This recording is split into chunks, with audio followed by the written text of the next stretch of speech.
Bodhidharma, the founder of Zen. The history of Zen started in India. In fact, the word Zen comes from the Indian word dhyana, meaning meditation. In China, the word became Chan, and finally in Japan it became Zen. According to Chinese tradition, the teachings of Zen were passed down directly from the Buddha to 28 so-called patriarchs, starting with Mahakasyapa, an important student of the Buddha.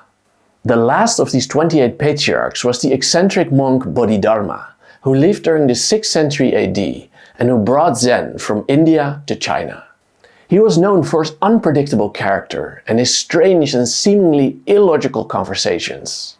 Famously, he insulted even the Emperor of China, claiming his good deeds had not gotten him any closer to awakening. But he was also known for his great discipline, which included sitting in silent meditation in a cave for 9 years. So sit back and let me introduce you to this quirky and marvelous character. Hey, good to see you. This is Stephan, author of In Search of the Sublime. On this World History channel, we'll trace humanity's relentless pursuit of scientific truth, moral excellence, and enlightenment. We'll meet anyone from Mesopotamian astronomers and Indian yogis to Greek philosophers and Enlightenment scientists. And you'll meet them firsthand using primary sources, giving you valuable insights that transcend the surface level understanding you get on other channels. Go check it out for yourself. Let's start. Although Bodhidharma was supposedly the last of this line of 28 Zen patriarchs in India, he is often regarded as the founding figure of Zen, likely because little is known of his predecessors, if they even actually existed. And because of his central role as a founder, he became a favorite subject of Zen paintings, a remarkable enlightened form of art. Bodhidharma is often depicted with a rough beard, shaggy eyebrows, large round eyes, and a stern expression. And to the right here you see an example painted by the great Zen master Hakuin. And here we have another one by the same Zen masters. He painted a lot of these. And this is a beautiful one by an unknown author. And here we have a portrait of Bodhidharma by the great samurai Miyamoto Musashi, who was the greatest samurai of all time, and also a phenomenal artist.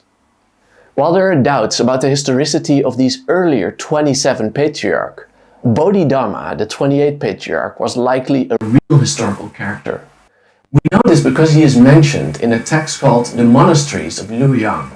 In this text, the author tells us that he met an elderly monk named Bodhidharma living in a temple, who at that time claimed to be over 100 years old. On his arrival in China, Bodhidharma met with Emperor Wu, the founder of the Liang dynasty. The emperor himself had converted to Buddhism before his arrival. And by the way, Mahayana Buddhism had already been introduced to China in the 1st century AD, so 500 years earlier. We read that Emperor Wu came to the throne through rebellion, and he had many of his rivals executed. But he later became concerned about these misdeeds and tried to make up for them by supporting Buddhism. With this great Buddhist monk in front of him, he asked what merit he had already accumulated because of his support of Buddhism, to which Bodhidharma shockingly replied, "No merit whatsoever." The emperor said, "Why not?" To which Bodhidharma responded, "Motives for such actions are always impure. They are undertaken solely for the purpose of attaining future rebirth, that is, hoping to get a better incarnation." The emperor then asked, "Then what is true merit?" Bodhidharma said, "It is clear seeing, pure knowing, beyond the discriminating intelligence. It is the essence of emptiness, and such merit cannot be gained through worldly means." Confused by this answer, the emperor then responded with another question. "According to your understanding then what is the first principle of Buddhism? That is, how can I progress in my path to nirvana?" To which Bodhidharma answered, "Vast emptiness and not a thing to be called holy." A very curious thing to say for such a religious man, but a very common attitude for Zen Buddhists. Of course the emperor was confused. He asked, "What is that supposed to mean? And who are you who stand before me?" "I don't know," said Bodhidharma. And after these words, he abruptly left the court. And that is what I mean with those curious conversations. What the hell was going on here? We'll discover bit by bit as this lecture progresses. Firstly, his rejection of the emperor's good deeds reflect the fact that Zen is not about morality, but about experience. It is about seeing the world as it truly is by undoing our egotistical mental filters that distort our understanding of the world. And this is also the meaning of his references to emptiness. It's about undoing the negative, unnecessary thoughts that are overcomplicating our lives. This is also the reason why the Bodhidharma would complain about students who spend more time reading the sutras than meditating. This is quite strange from a Western perspective. We expect Christian monks to be reading the lines of the Bible all the time, as they are the literal words of God. But Bodhidharma believed that reading the sutras too much made the students intellectual bookworms that were just reciting definitions and stories without the actual understanding of Zen. And this idea we also read in Bodhidharma's famous definition of Zen. He said, "It is a special transmission outside the scripture, not dependent on words and letters, but directly pointing to the mind of man, seeing into one's true nature and attaining Buddhahood." And this phrase, seeing into one's own true nature, was translated as Kensho in Japanese and became the ultimate goal of Zen Buddhism. We see it, for instance, written above the portrait of the Bodhidharma that we've already seen before. It says, directly pointing to the mind of man, seeing into one's true nature and attaining Buddhahood.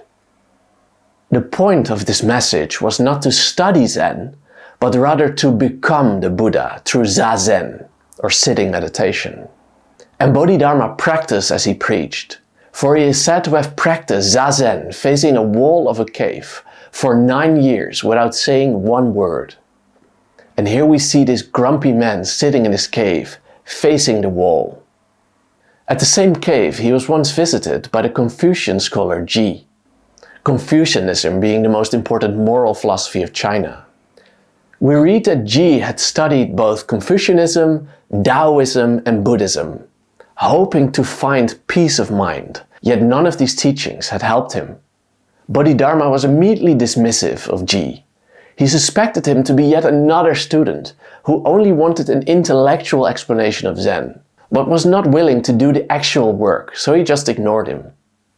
And actually, according to the story, Ji waited patiently for several days until the snow came up to his knees. And then, after all these days, impressed by his persistence, Bodhidharma asked him, "What is it that you seek?" Ji then asked to become his student, to which Bodhidharma responded, "The teaching of the Buddha is subtle and difficult. Understanding can only be acquired through strenuous effort. Doing what is hard to do and enduring what is hard to endure, continuing the practice for even countless eons of time, meaning that it takes many incarnations even to achieve enlightenment." We continue, "How can a man of scant virtue and great vanity such as yourself achieve this? Your puny efforts will only end in failure." To prove his dedication, and I hope here the story becomes fictional, Ji drew his sword and cut off his left arm. But even that wasn't enough for Bodhidharma.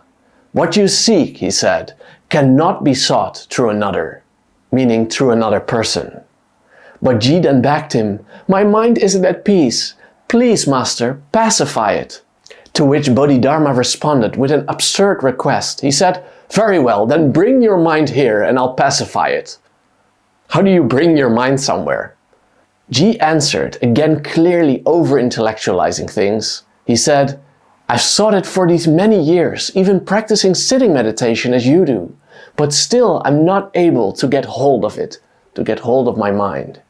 To which Bodhidharma responded, "There, now it's pacified." And suddenly Ji came to awakening. What had happened here? As always with Zen, this cannot be fully grasped logically, but Ji likely realized that there was nothing to pacify to begin with. Paradoxically, giving up his endless, fruitless search for happiness actually brought him the fulfillment he was looking for. Just dropping these endless questions that drag you down, he at once saw reality as it truly is, as the beauty that it is. And now we know the story, we can zoom in on this picture, and in front we see G, holding in his right hand his cut off left hand.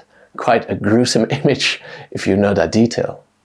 After this experience, G was renamed Huike, meaning wisdom. And when Bodhidharma's life was coming to an end, he made Huike his successor. And he also gave him his rope and begging bowl, one of the few possessions Zen masters were allowed to have. Huike then became the first in a line of 6 Chinese Zen patriarchs, the last being Huineng, who was finally buried with Bodhidharma's rope and bowl. And here we see 2 beautiful 12th century images of Huineng. On the left we see him tearing up the sutras, of course a very provocative move. And on the right we see him cutting bamboo, which represents seeing the world as it is without overcomplicating it. Incredible images. And thus unfolded the life of Bodhidharma, the founder of Zen. Thank you so much for watching all the way to the end. That really helps my channel. And if you've learned something of value, then please click the like button and especially the subscribe button. And in case you want to know more about world history, read my book In Search of the Sublime. You can read it for free on worldhistorybook.com. See you there. Bye bye.